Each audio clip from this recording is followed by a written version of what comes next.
As I mentioned before, the second half of the tribulation period, the Great Tribulation, is full of imagery, and we studied a bunch of that last week. The woman was who?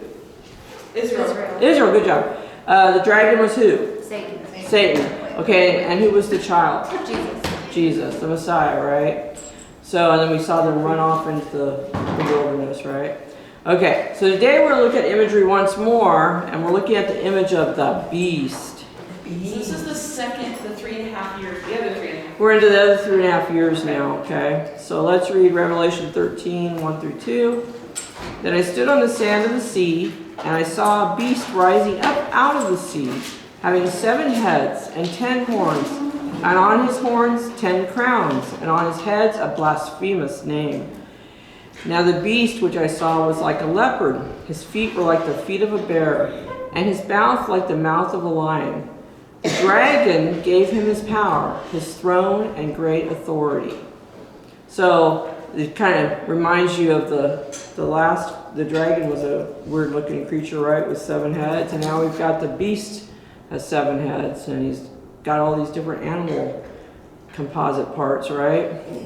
The beast, Sorry. Go ahead. It's kind of interesting with Greek mythology, like Oh. all the beasts or creatures or gods that Hercules defeated. Oh yeah, right. Some of them are like, Cre- look like this. crazy creatures, yeah. Yeah. Yeah.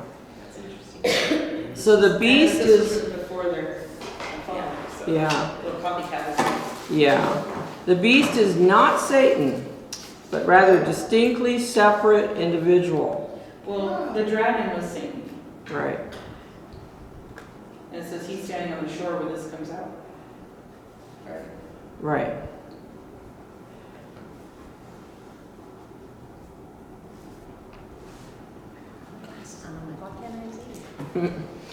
I mean, if you saw back in that verse, what did it say? The dragon gave him his power. So you know it's not the same creature. It's not the dragon in another form. It's not Satan in another form. It's actually Satan gave this beast the power. Okay. So in the Bible, many times, and I mentioned this last week because of Lauren's question, but it just happened to be in this lesson. In the Bible, many times the sea refers to humanity. The beast is human, but more like a wild, dangerous animal by this description.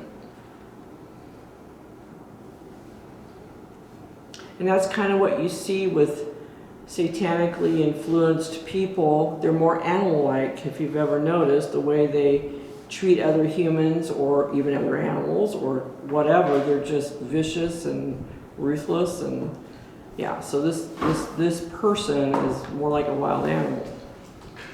So the beast is also equated to the world government system. They kind of walk hand in hand. And some people, some faiths might say this is only a world government. Other faiths will say this is a human who works in the government. But they tend to, it kind of goes together. And we're going to learn this week a little bit about how the beast controls the world and its governments. And there was a guy, David L. Cooper, back in 1942, he said there's a golden rule of interpretation. He said that the golden rule of interpretation, when the plain sense of the scripture makes common sense, seek no other sense. In other words, this beast, there's no practical sense to this beast when it just doesn't make any sense. 7 heads, etc. Weird description of it having different animal parts. Therefore, it makes more sense that it's imagery. It's not an actual creature. And so that's what he's saying. If it doesn't, there's no reasoning behind the description, then it's an image. It's portraying something. It's not actually that weird looking animal coming out of the ocean. That's not what it is. So this beast represents power. This man is going to have a lot of power.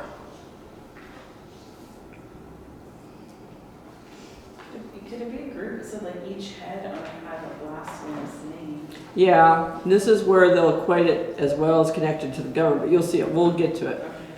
So the strength of the mouth of the lion, the agility and speed of the body of the leopard, and the ripping and crushing paws of a bear. That's the description we're getting out of this. So this person and or government has great strength, agility, and speed, and just crushes and rips whatever comes in contact with. Not a good guy, not a good government, right? Either way. You don't want to get caught by this.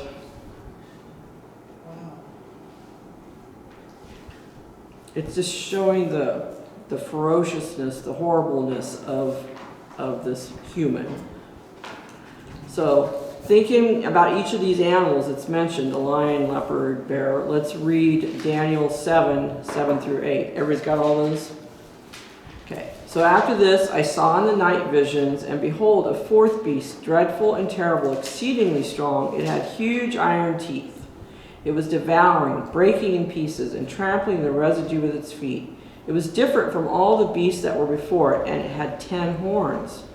I was considering the horns, and there was another horn, a little one, coming up among them, before whom 3 of the first horns were plucked out by the roots. And I think we read this last week as well.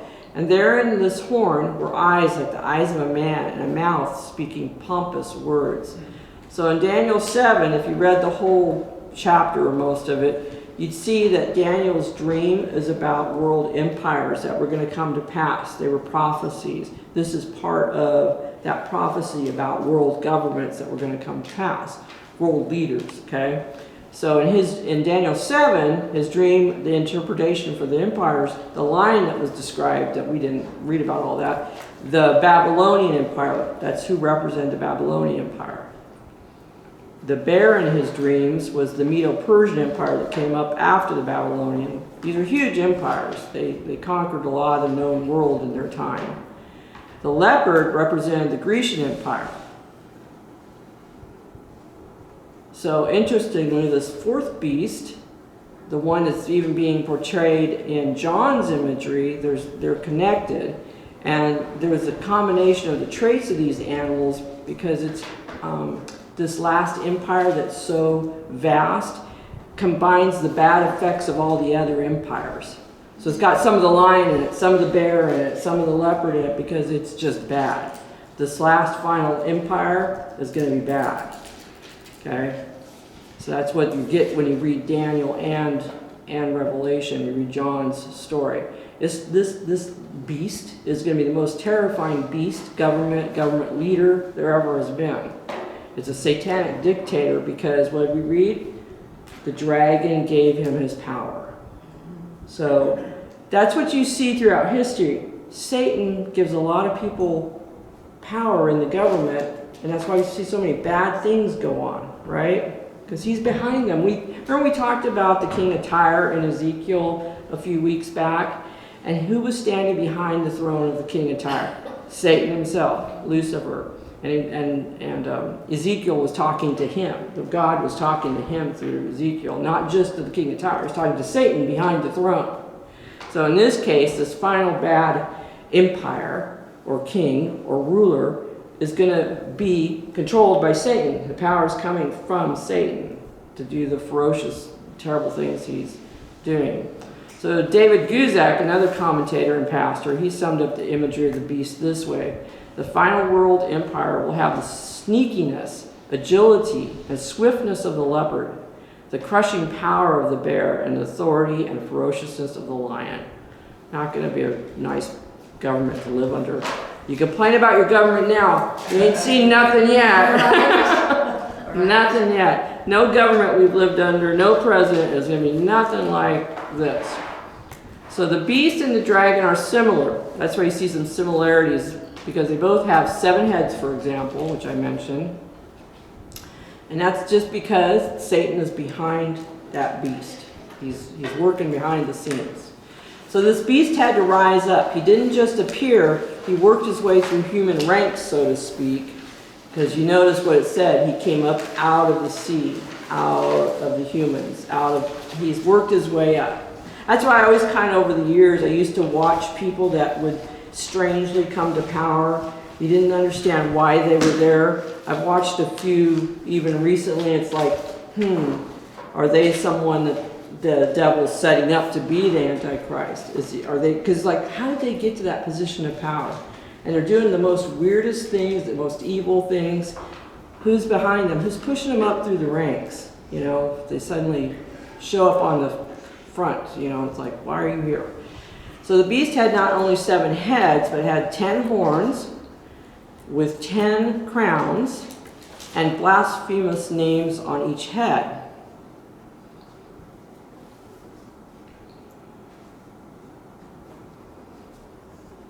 Quite the description.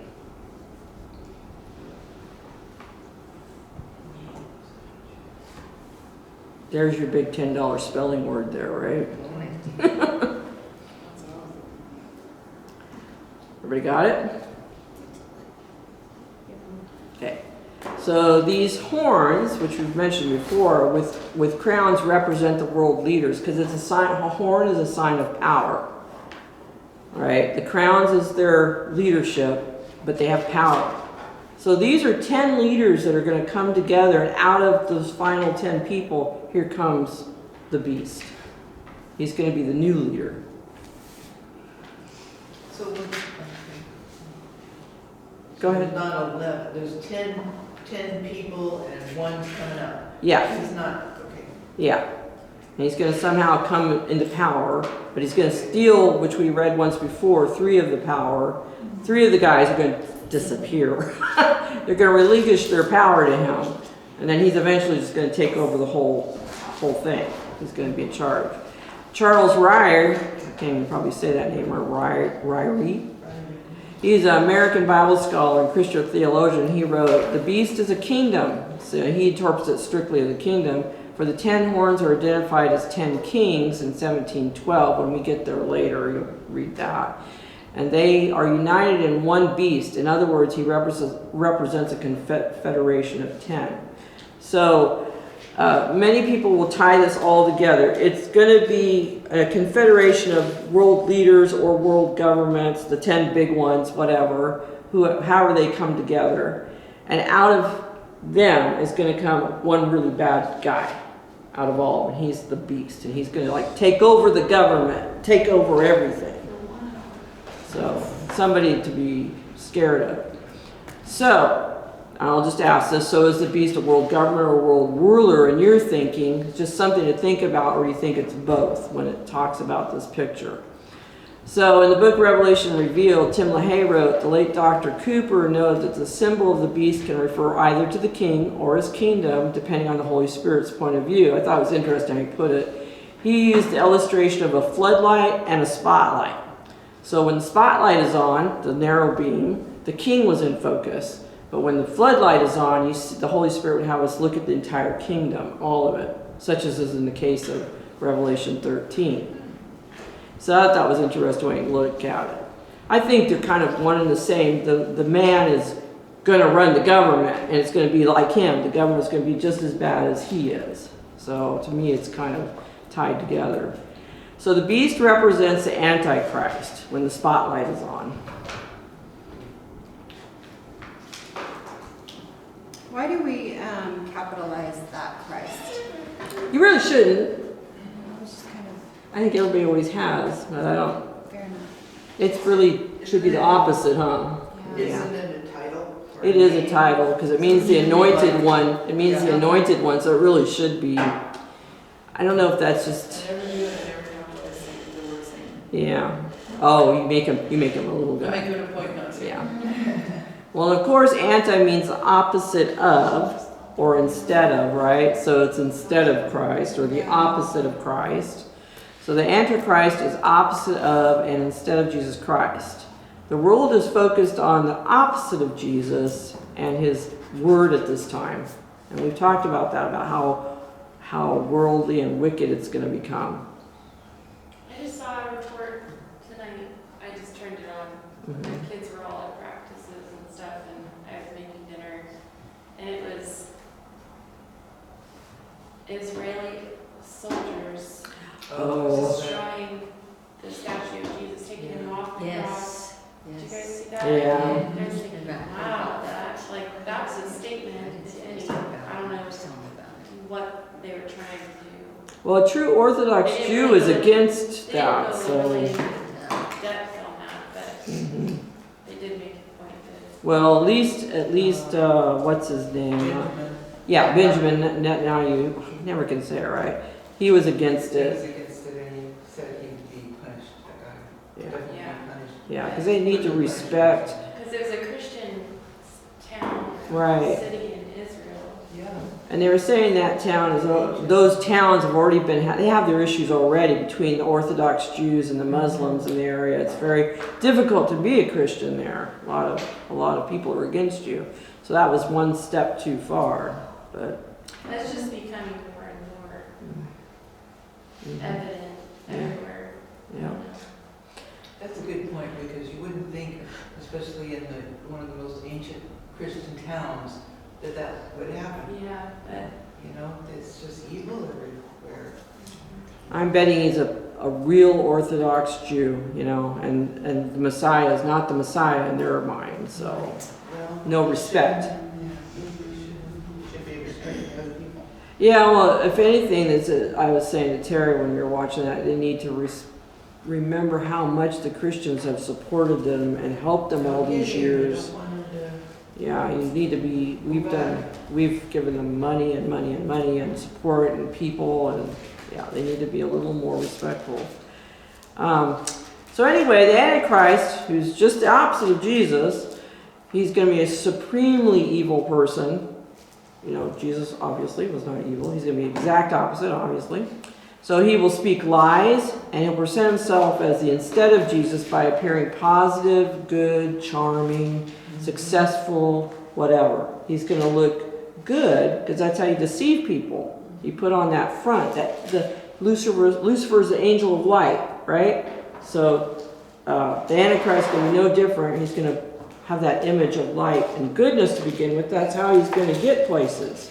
But then he's going to turn, and everything's going to go amok. Like I mentioned, Satan is the angel of light, right? He's always And the father of lies. the father of lies. So what else would the Antichrist be, right?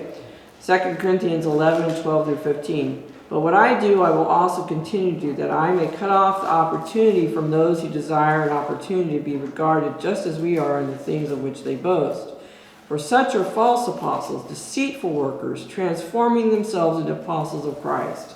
And no wonder, for Satan himself transforms himself into an angel of light. Therefore it is no great thing if his ministers also transform themselves into ministers of righteousness, whose end will be according to their works.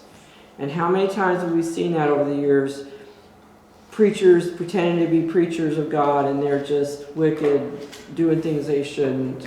There's people that will take advantage of people and pretend that they're good. So this Antichrist is going to look good, or he won't get to where he is without looking good to begin with. Satan and his servants, like the Antichrist, can make themselves look good to deceive people. So the patterns we've been seeing for years is just going to continue on until the time of Antichrist. People pretending to be good and they're not. Just to abuse people. So that's how he's going to raise to power. He's got to look good. It's kind of like we watch our politicians or politician wannabes when they're running for office. They want to look so good, right? Oh, I'm going to do this, and I'm going to do that, and I'm going to give you this and give you that. And I've been a great guy. I've never had bad stuff in my past. I've been pure. They're all pure. And then what happens? They get into office and they're the opposite of whatever they've said, or somewhere during their campaign, all this good juicy stuff comes out about what a sweet guy they've been all these years. Yeah, it's just deception. You use the goodness to get where you want to go. So anyway, Antichrist is no doubt going to use deception and to perhaps, in which I've mentioned before, pretend or be looked at as maybe the coming Messiah by the Jewish people. Because, oh, hey, he's a great guy. He wants to help us. He wants to get us the temple. Oh, he must be our Messiah. And that may be what goes on during that time. It's because he's riding around on a white horse. Oh, People think he's good. rescuing them, right?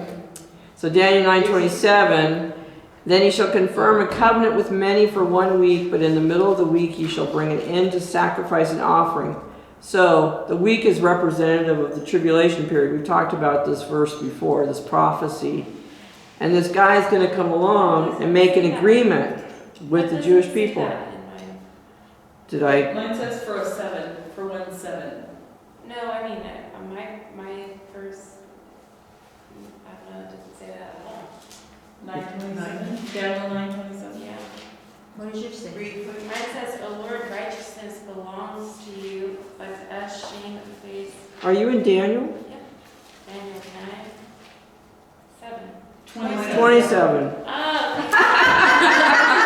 I'm thinking neither of my parts of this verse have that, Because mine does say he will confirm a covenant with many for 1/7. which is In the the same middle as of 7, he will Yeah. put an end to sacrifice and offering. So Yeah. instead of week. yeah, week represented 7. So in this case, 7 years, which is the tribulation. So he's going to make an agreement. that's one of the tricks this week is an eye doctor. Oh, Get my eyes checked. yeah. Sounds like it's just in time. So in the middle of the week, at the 3.5-year mark, after he's made this agreement, this guy's going to go bad, basically. I'm breaking up the agreement. No more sacrifice or offerings in your temple. Hey, it's all over with. But see, that's probably how you could see him being deemed the Messiah. He's probably going to look like the world's peaceful. Hey, I made peace with Israel. I'm a good guy. And at the 3.5-year mark, it all falls apart. He goes bad. That's when things get bad. So on the week of abominations shall be one who makes desolate, even until the consummation which is determined is poured out on the desolate. Bad news. So as a result of his deceptive words and actions, he will convince Israel to sign an agreement to bring peace and to build the temple. That's how it all began. But like with most deceptions, you get told one thing, like it's supposed to benefit you, but in the end, it's really benefiting the person on the other end, right? The one who's making the agreement. It's the same thing here. Or what are you sacrificing to get what you want to happen? What Right. are you really giving up? Yeah, and there's a purpose behind this. Why would you think the Antichrist would want the temple to be built? Except for anything to worship himself. It's for himself. It's for himself. It's to be a place where he can be worshipped. I was gonna say, no, oh, there's a picture. Not where he is. Yeah. I just think about like why they would sign that, and I think that that's when you've given up on God. You're not looking to the Lord anymore. You're gonna get your wants. Well, any way they can get met. Yeah, and it's always been kind of like that when you read the stories of during Jesus' time, what the religious leaders would allow just so they could have what they wanted when they were dealing with Rome or their temple stuff, and this is kind of the same thing. So this whole original agreement's really going to just turn out to benefit the Antichrist, besides being mean to the Jews, right?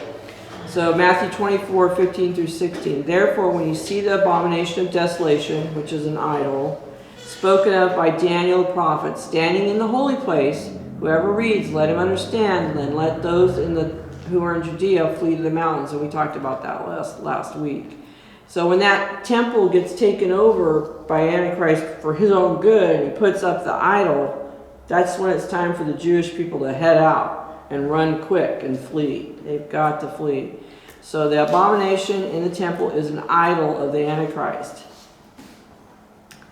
I used to remember when I learned this verse when I was just a kid, and I went to Disneyland the first time, or one of the times, and I went in to see the Lincoln Memorial. I've probably said this before, the Lincoln display, because there was only one president on display back then. It was Lincoln at Disneyland.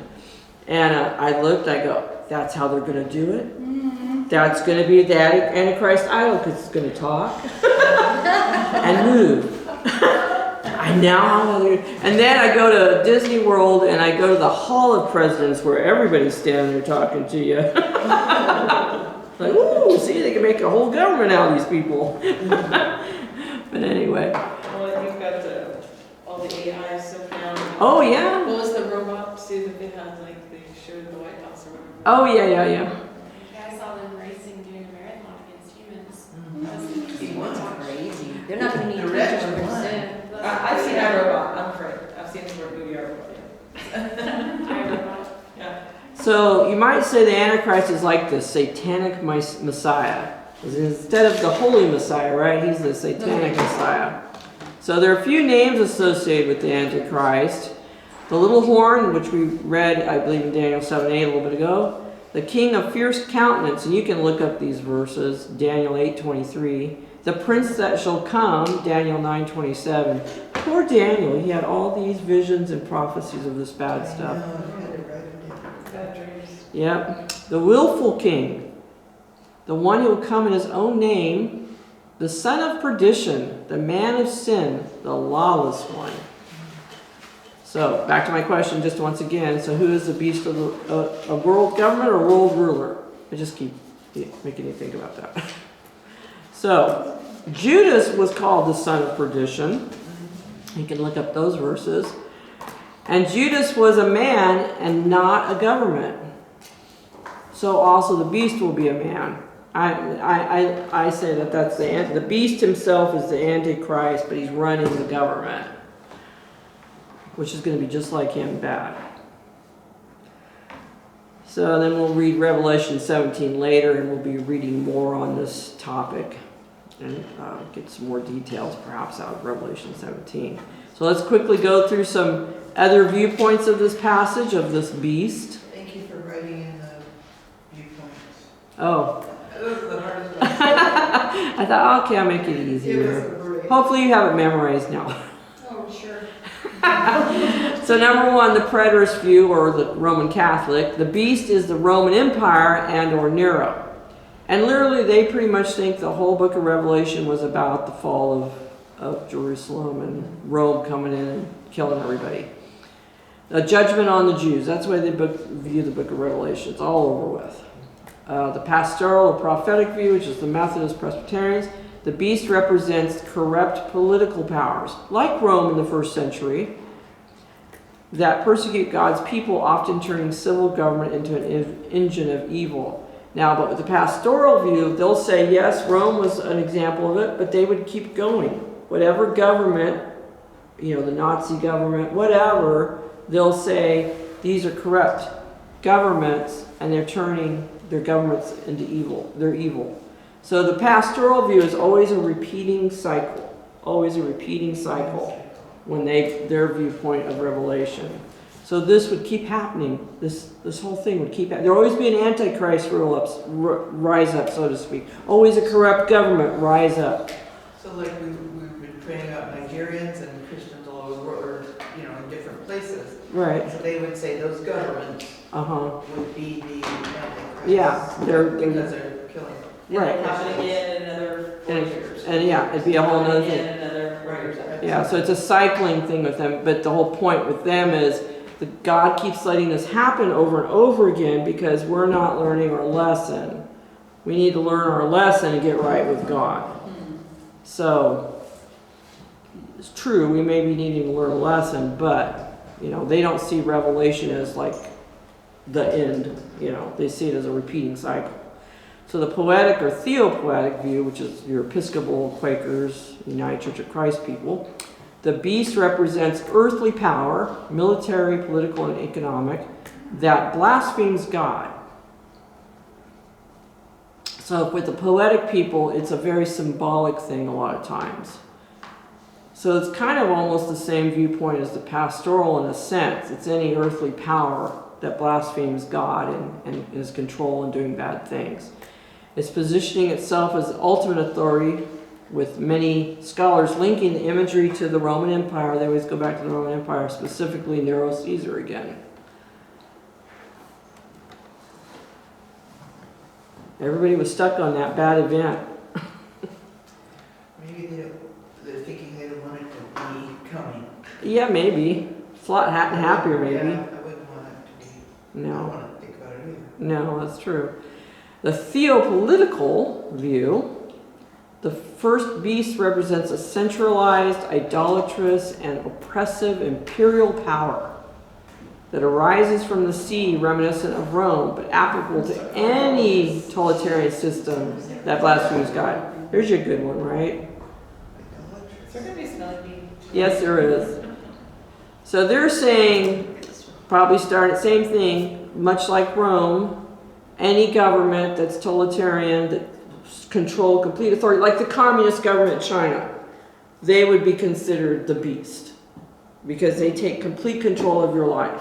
You have to work where they say, you make the amount of money they say, you go to church or no church where they say. It takes over your private and political, all your life. So the Calvinist churches are this way, what they're thinking. Everybody got all those big words? I must have been feeling really good that day. You were awake that day. The Jehovah's Witnesses view represents the entire worldwide political system, which derives power from the dragon. So they see all government as bad, I would say, throughout time. That's why we can't say pledge allegiance. Yeah, you're not supposed to pledge your allegiance to government. Yeah. You're just pledging your allegiance to Satan in their mind, probably. Pretty much. And you might be in a sense, because so many of them are not great. But anyway. So the Mormon view represents satanically empowered governments, same concept, combining characteristics of world powers throughout history. So they don't necessarily see this as future. Almost cycle like the pastoral view. Now, whereas our faith sees us as future. So that's where we're different than many of the other denominations or faiths. So next week, the Antichrist will use deception to appear to do what Jesus did. So we're going to talk about that next week. Okay?